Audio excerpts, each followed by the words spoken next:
وہ خدا ہے، اس کے ہاں سکیننگ کا جو سسٹم ہے وہ بندوں سے تو بڑا ہی ہے. توبہ کرنی چاہیے، استغفار کرنی چاہیے. خدا کی قسم اس خدا کو استغفار کو اتنی پسند ہے جس کی حد نہیں.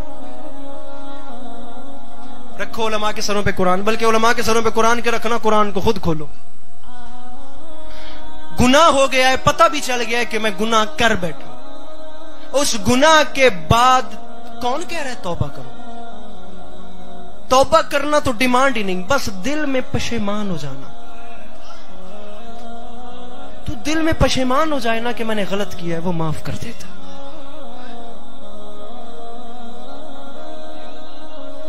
حسین علیہ السلام کی عزت کی قسم، دل میں تسلیم کر لینا کہ مجھ سے گناہ ہوا ہے، وہ خدا معاف کر.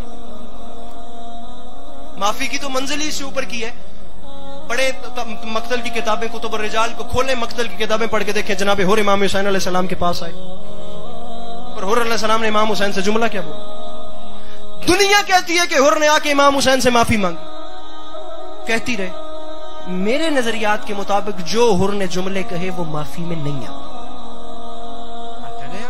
آنکھوں پہ پٹی تھی، ہاتھ رسی سے بندھے ہوئے تھے. اس نے معافی، ہائے ہائے ہائے، اس نے معافی مانگی ہی نہیں. اس نے صرف اتنا کہا، یا ابن رسول اللہ، کیا میرے لیے بھی توبہ کا دروازہ کھلا ہوا؟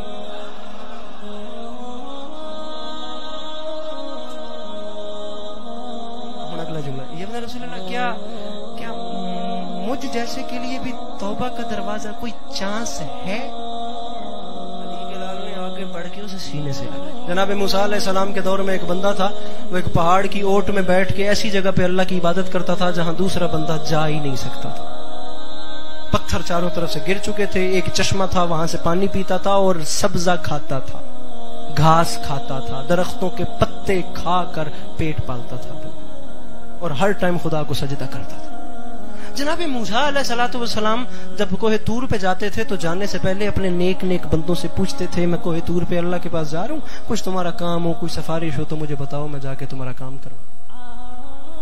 ایک دن ایک چاہنے والے سے پوچھ رہے تھے، اس نے کہا بادشاہ ہمیں خیر ہے، وہ غریب، وہ آپ کے خدا کا ماننے والا، وہ اس پہاڑ کی جوڑ میں بیٹھا ہوتا ہے، وہاں تک کوئی جا نہیں سکتا، کوئی مل نہیں سکتا، گھر والوں سے دور، بڑا گناہگار تھا، اب آج کل اتنا پرہیزگار ہے جس کی حد نہیں. اس سے پوچھیں وہ کیا چاہتا ہے.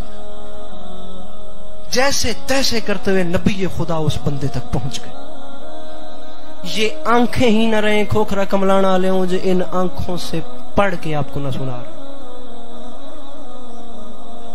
نبی خدا اس بندے کے قریب پہنچے، وہ بندہ سجدے میں تھا اور وہ بندہ اتنے دل سے عبادت کر رہا تھا کہ اللہ کے نبی کو اس پہ رشک آنے لگا.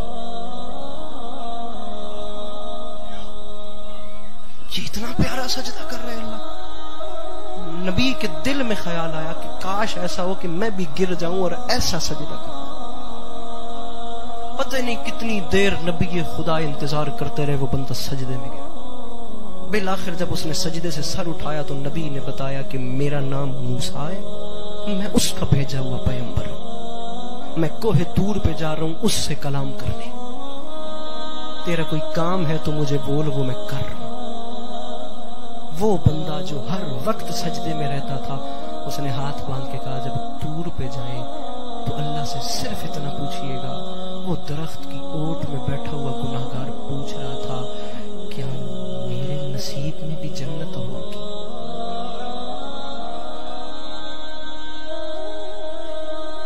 کیا مجھے بھی جنت ملنے کا کوئی امکان ہے؟ خوف خدا سے لرز آ گیا نبی خدا کے بدن پہ. آئیے جناب، آئیے جناب شفقت رضا شفقت صاحب تشریف لائیں. مالک اپنی زبان میں رکھیں، ہر حوالے سے بہتر پڑھنے والے ہیں، مالک کے بہت اچھے ذاکر ہیں. میرے بعد آپ کو تفصیل سے ذکر پاک سنائیں گے. توجہ میری طرف.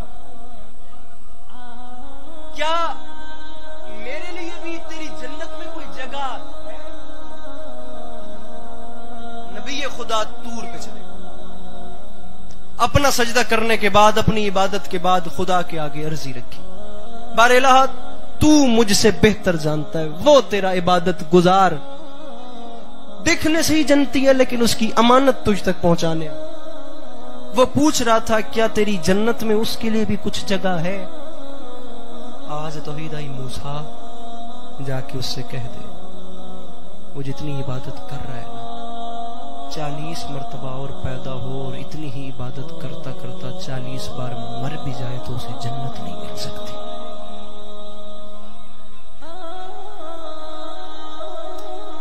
اس کے گزشتہ گناہ ایسے ہیں جن کی وجہ سے جنت میں اس کی جگہ نہیں ہے۔ ہم پتہ نہیں کہاں بیٹھے ہوئے ہیں، باخدا ہمیں پتہ ہی نہیں ہے ہم کیا کرنے آئے تھے، ہم کیا کر رہے ہیں، ہمارے ساتھ کیا ہو رہا ہے۔ جناب موسیٰ علیہ السلام پھر واپس آئے، اللہ کا پیغام اس تک پہنچانا تھا، نبی خدا تھے۔ آ کر اسے بتایا کہ اللہ کہہ رہا ہے تو 40 مرتبہ مر، پھر 40 بار دنیا میں آ، عبادت کرتا کرتا مر، تجھے موت آ جائے تجھے جنت نہیں مل سکتی، تیرا ٹھکانہ جہنم ہے، تیرے گزشتہ گناہ ہی ایسے۔ اب جسے اللہ جواب دے دے پیچھے کیا رہ گئے؟ گنجائش بچتی ہے جسے اللہ نہ کر دے۔ بخدا ان آنکھوں سے پڑا ہے وہ بندہ، نبی خدا کی بات سننے کے بعد اس کی آنکھوں میں آنسو آئے۔ ایک عجیب سا اس نے جملہ کہا، اس نے کہا خدا سے کہیے گا نہیں دینی جنت تو نہ دے، عبادت میں کرتا رہوں گا۔ یہ سجدے میرے جاری رہے، یہ کہہ کے وہ پھر سجدے میں گر گئے۔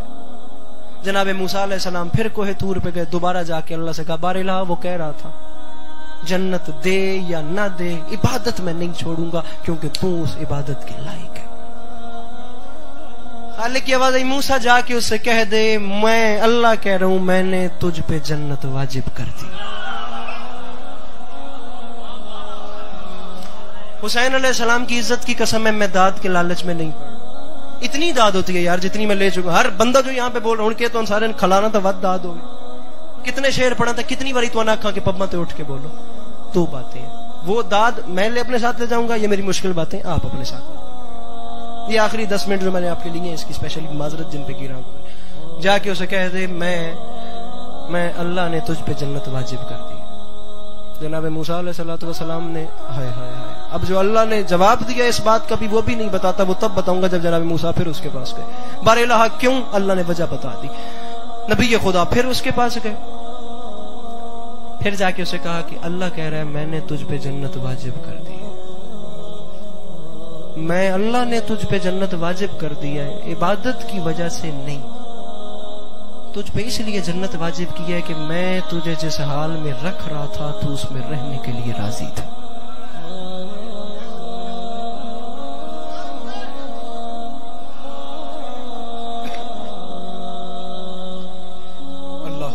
اس بندے نے اپنا سر سجدے میں رکھا اور اتنا گریہ کیا، اتنا رویا کہ نبی خدا کے دیکھتے دیکھتے اس کی روح پرواز کر گئی۔